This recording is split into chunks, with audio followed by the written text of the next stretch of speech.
Earthflown by Frances Wren. The story begins on a rain-slicked night on level 9 of a stratified London, where Corinna Arden, the ruthless white-blonde heiress of Arden Pharmaceuticals, eagerly awaits a murder she has orchestrated.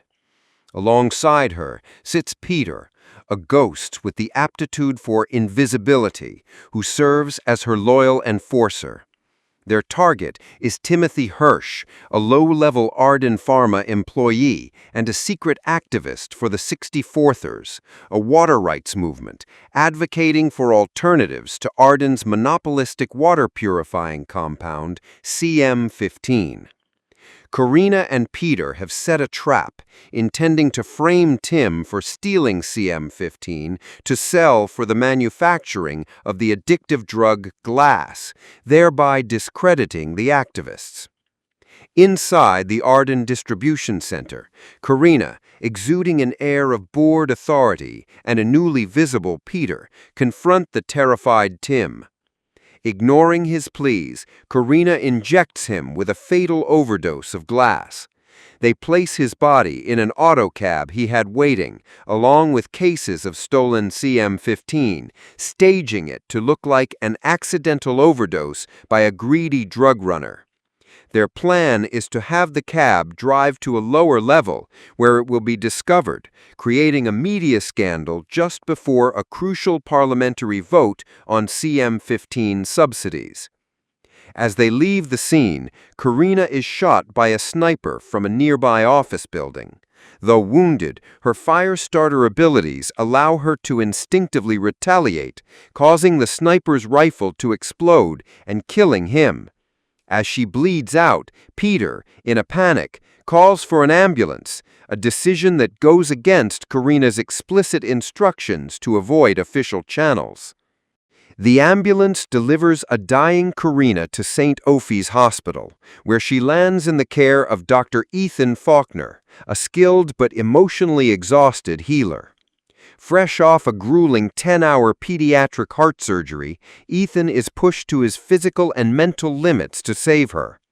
He performs an emergency thoracotomy with his bare hands, literally holding her heart and regenerating her lung tissue as his own life force drains away, his vital sign monitor, VM, flashing from amber to a critical red.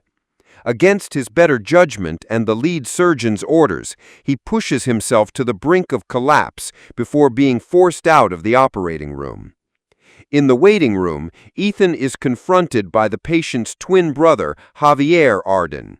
Dressed in expensive but disheveled clothes, Javier is a whirlwind of anxiety and imperious demands, his white blonde hair and severe features a mirror of his sister's.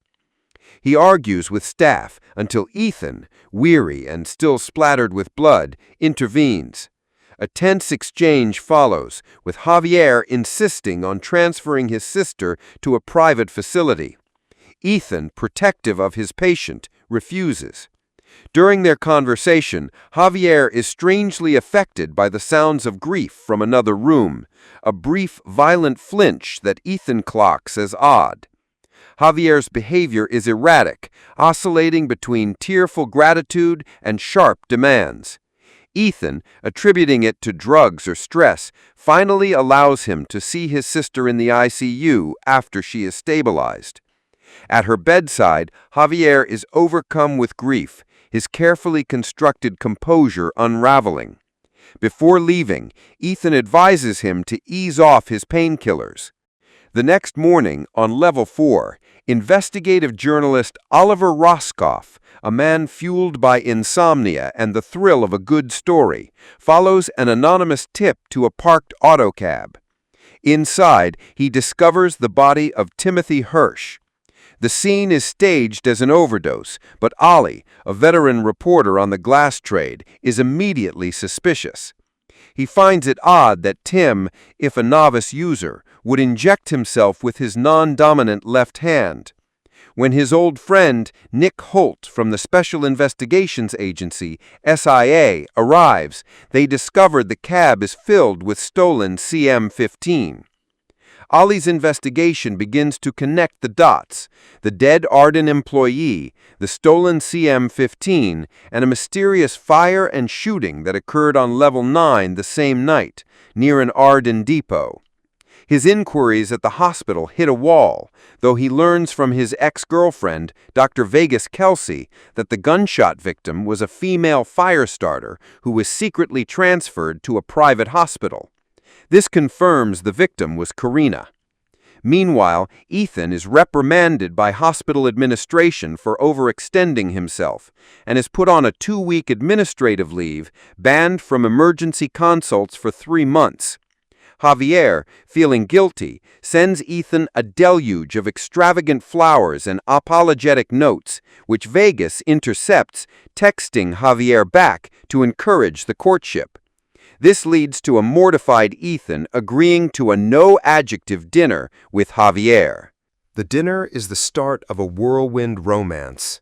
Javier, charming and attentive, is worlds away from the frantic man Ethan met at the hospital. They bond over a shared sense of humor and a surprising connection.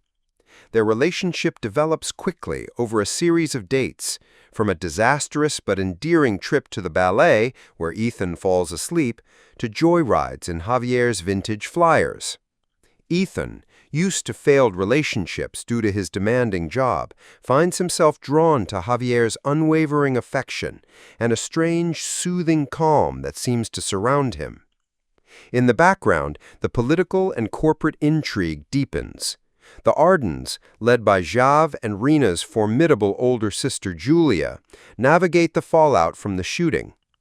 It's revealed that Rena and Julia orchestrated the Tim Hirsch framing to create negative press for the 64thers and sway the subsidy vote in their favor. Rena's shooting was an unforeseen complication. They suspect Robert Langley, the head of a rival logistics firm and glass cartel, may have arranged the hit to gain leverage. Rena, in turn, is using a romantic relationship with Robert's nephew, the oafish Charlie Langley, as a way to keep tabs on them.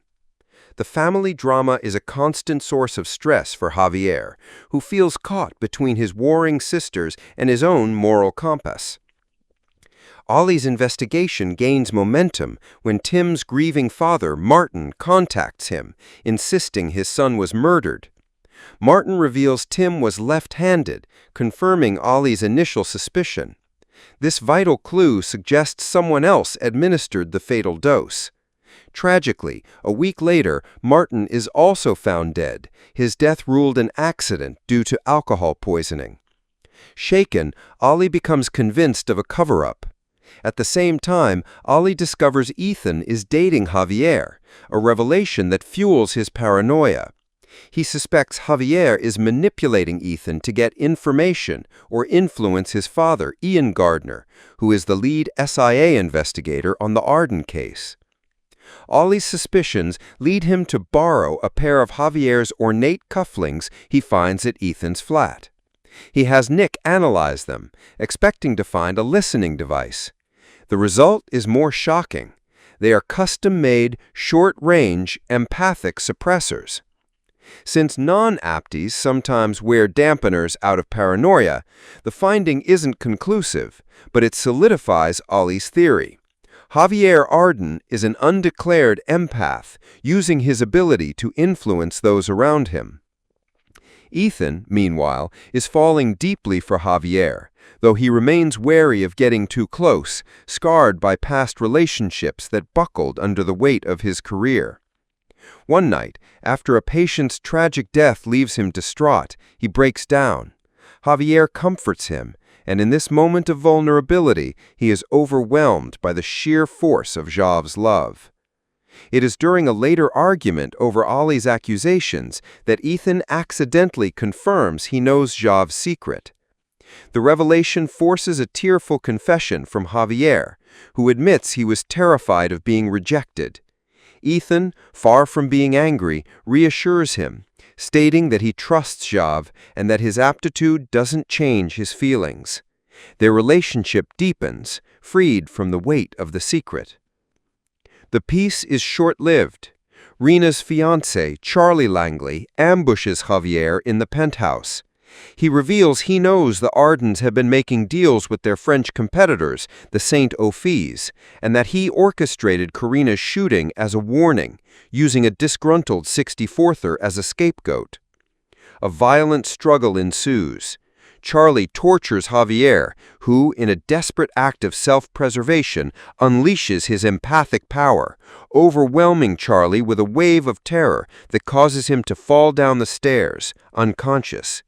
Javier, battered and panicked, calls Ethan, who races to the penthouse. He finds Jav beaten and the comatose Charlie.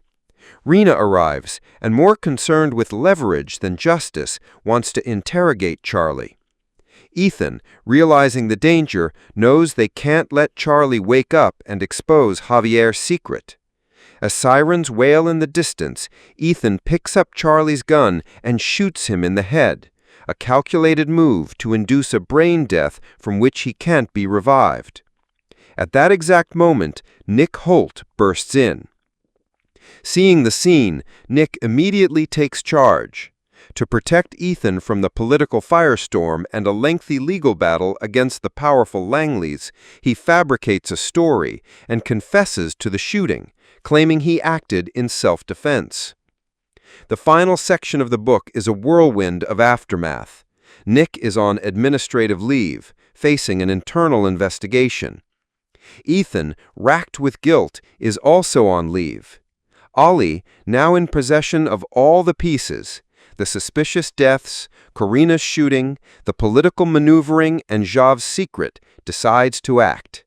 Believing it's the only way to protect Nick and bring the truth to light, he sits down to write an explosive exposé.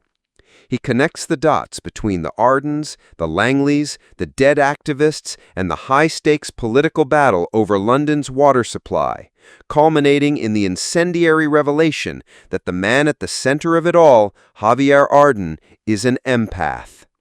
The narrative ends with the title of his article, ready to be published, The Anatomy of Water.